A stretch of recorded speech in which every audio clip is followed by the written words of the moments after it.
حضرت سیدنا صدیق اکبر کی زندگی، آپ کی حضور سے وفا، آپ نے جو خلافت کے 2.5 سال کیے اس کے اندر سے کچھ پھول چن کر ایک گلدستہ بنانے کی کوشش کی۔ اب آپ کے وہ اقوال جو امت مسلمہ کے لیے قیامت تک منارہ نور ہیں، ان کی کچھ باتیں۔ حضرت جناب سیدنا صدیق اکبر رضی اللہ تعالیٰ عنہ آپ فرماتے ہیں کہ اس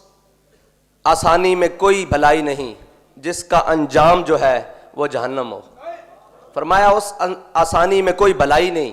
جس کا انجام جہنم ہو، اور آپ فرماتے ہیں اس پریشانی سے کوئی ڈر ہی نہیں، اس پریشانی کی کوئی برائی ہی نہیں جس کا انجام جنت ہو۔ یہی مومن کی زندگی ہے کہ وہ آسانیاں جو انسان کو اللہ اور اس کے رسول کے در سے دور لے جائیں، ان کا انجام جہنم ہو، ان آسانیوں کی مومن کو ضرورت ہی نہیں ہے۔ اور وہ پریشانیاں جو موڑ کر حضور کے دربار کی طرف لے جائیں اور در رسول پر لے جائیں اور حضور کا وفادار بنا دیں، تو ان سے اچھی چیز ہے ہی کوئی نہیں جن کا انجام جنت ہو۔ یہ حضرت جناب سیدنا صدیق اکبر کا فرمان ہے، اور ہمارے قائد نے یہی بتایا کہ جناب آرام اور سکون اور عیش کو چھوڑ کر جو زندگی حضور کے نام پر وقف ہو جائے وہی زندگی ہے، وہی جنت ہے، وہی اس دنیا میں بھی خیر ہے اور آخرت میں بھی خیر ہے۔ اور جو اس در سے دور کر دے، وہ یہاں کی آسانیاں ڈھونڈتا رہے، وہ یہاں کے آرام ڈھونڈتا رہے، پھر وہ یہاں بھی ذلیل، پھر وہ آخرت میں بھی ذلیل۔ پھر کے گلی گلی تباہ، ٹھوکریں سب کی کھائے کیوں، دل کو جو عقل دے خدا، پھر تیری گلی سے جائے کیوں۔ اتنی سی بات ہے، یہی اعلیٰ حضرت نے آپ کا مفہوم حضرت جناب سیدنا صدیق اکبر کا اپنے شعر میں بیان کر دیا ہے کہ پھر کے گلی گلی تباہ، ہم یہاں ڈھونڈتے سکون، وہاں ڈھونڈیں، آگے جائیں پیچھے جائیں، پھر کے گلی گلی تباہ، ٹھوکریں سب کی کھائے کیوں۔ کوئی یہاں بات کرے گا، کوئی وہاں بات کرے گا، کوئی کہے گا یہ تم کلمہ پڑھنے والے ہو، کوئی کہے گا تم ایسے پاکستانی ہو، کوئی کہے گا تو انہی کی گلی میں پڑے رہو جب سب تمہارے قدموں میں آئیں، پھر ہر چیز تمہارے قدموں میں آئے، ان کے ساتھ وفا کرو۔ حضرت جناب سیدنا صدیق اکبر اس امت میں آپ واحد ہیں جن کو قیامت کے دن جنت کے 8 دروازوں سے بلایا جائے گا۔ باقی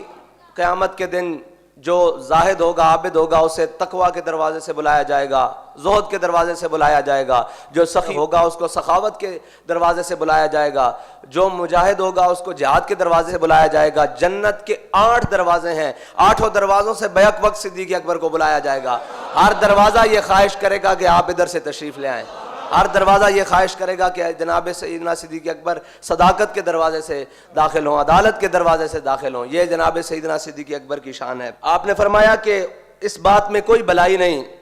جس میں اللہ کی رضا کا ارادہ نہ کیا گیا ہو۔ فرمایا نیکیاں بندہ کر رہا ہو اور دکھاوے کی ہوں اور رضا رب کی نہ ہو، فرمایا اس بات میں کوئی بھلائی ہے ہی نہیں۔ اور فرمایا اس مال میں کوئی بھلائی نہیں جس مال میں سے رب کی راہ میں خرچ نہ کیا جائے، اس بات میں کوئی بھلائی نہیں جس بات میں اللہ تعالیٰ کی رضا شامل نہ ہو، اور اس مال میں کوئی بھلائی نہیں جس مال سے اللہ تعالیٰ کی راہ میں کوئی خرچ نہ کیا جائے۔ اور فرمایا جس کی جہالت اس کی بردباری پر غالب آ جائے، اس شخص کے لیے بھی کوئی بھلائی نہیں۔ جو یہ تو نہ جانتا ہو کہ ناموس رسالت کا مسئلہ کیا ہے، لیکن اسے یہ پتا ہو کہ نالی گلی اور جناب سٹریٹ لائٹ کیسے لگوانی ہے، وہ ان ساری چیزوں کے پیچھے بھاگ کر ناموس رسالت کے مسئلے کو پس پش ڈال دے، اس سے بڑی جہالت کون سی ہو سکتی ہے۔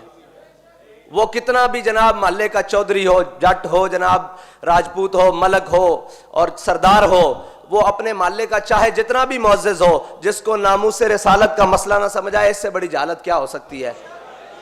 کہ وہ اپنی چودراہٹ کے پیچھے، اپنی کونسلری اور ممبری کے پیچھے بھاگتا رہے، اور اس کو ناموس رسالت کا اتنا بڑا مسئلہ جو امت کا سب سے حساس ترین مسئلہ ہے، جو امت کے ایمان کی اساس ہے، وہ اس کو مسئلہ سمجھ نہ آئے، تو اس سے بڑی جہالت کون ہو سکتی ہے۔ آپ نے فرمایا جس کی جہالت اس کی بردباری پر غالب آ جائے، کہا جائے جی یہ ویلفیئر کا بہت کام کرتا ہے، یہ جناب مسکینوں اور غریبوں کو بہت کھانا کھلاتا ہے، تو جنہوں نے بتایا ہے مسکینوں اور غریبوں کے حقوق، ان کی عزت کا مسئلہ سمجھنا آئے تو اس کی ہم مسکینی اور غریبی کے ساتھ کیا کریں۔ اور فرمایا کہ جو رب کے بارے میں ملامت کرنے والوں کی ملامت سے ڈر جائے، اس میں بھی کوئی بھلائی نہیں۔ جو رب کے رستے سے روکیں اور جو لوگ ڈرائیں اور ان کے ڈر میں جو آ جائے اس کے لیے بھی کوئی بھلائی نہیں، کہ جو پولیس کا ڈالا دیکھ کر منہ ادھر کر لے، جی میرا لبیک سے تعلق کوئی نہیں، یہی مطلب ہے اس کا، میرا دین سے تعلق کوئی نہیں، میرا ناموس رسالت سے کوئی تعلق نہیں، جناب میں حضور کے دین کا خادم نہیں ہوں، میں نے جناب کلمہ صرف زبان سے پڑھا ہے، دل کا نہیں پڑھا، جناب میرا ان لبیک والوں سے کوئی تعلق نہیں، ان جناب حضور کی ناموس کے لیے سر پر کفن باندھ کے نکلنے والوں سے کوئی تعلق نہیں۔ تو جو رب کے بارے میں ملامت کرنے والوں کے ڈر سے ڈر جائے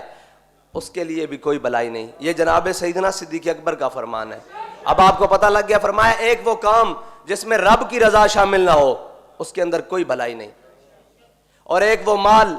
جس مال میں سے رب کی راہ میں خرچ نہ ہو اس میں بھی کوئی بھلائی نہیں، اور فرمایا جس کی جہالت اس کی بردباری پر غالب آ جائے، اس کی بزرگی پر غالب آ جائے، اس کے جناب وہ جو اس نے لبادہ اوڑھا ہے اس کے اوپر غالب آ جائے کہ جناب میں تو بڑا صوفی ہوں، میں تو جناب بڑا اللہ اللہ کرنے والا ہوں۔ یہ جہالت یہی ہے نا کہ جب ناموس رسالت حضور کی ذات کی بات آ گئی، جنہوں نے دین بتایا، جن کا ہم نے کلمہ پڑھا، پھر تو ساری چیزیں پیچھے رہ جاتی ہیں نا،